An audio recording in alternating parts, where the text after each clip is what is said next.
ఎక్కడి పనులు అక్కడే, ఎక్కడి ఫైల్స్ అక్కడే. ఇప్పుడు చేయాల్సింది ఓన్లీ కలెక్షన్. 6 రోజుల్లో 200 కోట్లు. ఇది గ్రేటర్ లో రీచ్ కావాల్సిన ప్రాపర్టీ ట్యాక్స్ టార్గెట్. ఇప్పుడు బల్దియా ఆఫీసర్లంతా కలెక్షన్స్ లో బిజీ అయిపోయారు. టైం దగ్గర పట్టంతో పనులు పక్కన పెట్టి వసూళ్లపై పడ్డారు.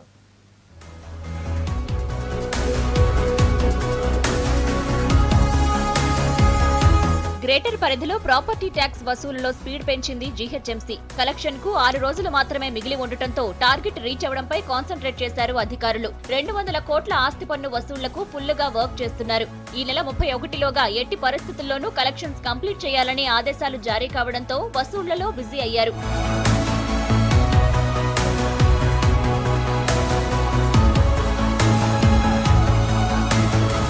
ప్రాపర్టీ ట్యాక్స్ వసూలు కోసం ఇతర పనులేవి ముట్టుకోవద్దని ఆదేశాలు జారీ చేశారు జీహెచ్ఎంసీ కమిషనర్. ఫైల్స్ అన్ని పక్కన పెట్టి పన్ను వసూళ్లనే పట్టించుకోవాలని చెప్పారు.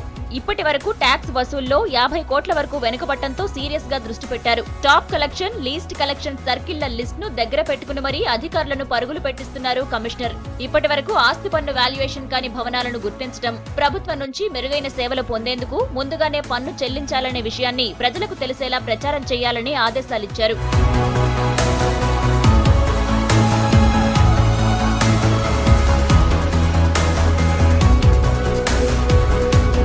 పన్ను వసూలు లక్ష్యాన్ని చేరుకునేందుకు సర్కిళ్ల వారీగా 24 మంది స్పెషల్ ఆఫీసర్స్ ను నియమించి టార్గెట్ ఫిక్స్ చేశారు కమిషనర్. వీరి నుంచి ప్రతిరోజు 20 కోట్లు రాబట్టేందుకు ప్లాన్ చేస్తున్నారు. ఇక పెద్ద మొత్తంలో పన్ను బకాయి ఉన్నవారిని పర్సనల్ గా కలవడం, ఫోన్ కాల్స్, ఎస్ఎంఎస్లు, ఈమెయిళ్ల ద్వారా రిమైండ్ చేస్తున్నారు. అవసరమైతే టాప్ డిఫాల్టర్స్ అందరికీ రెడ్ నోటీసులు జారీ చేస్తున్నారు. సిటీలో ఆస్తి పన్ను వివాదాల పరిష్కారానికి గ్రీవెన్స్ కూడా ఏర్పాటు చేశారు.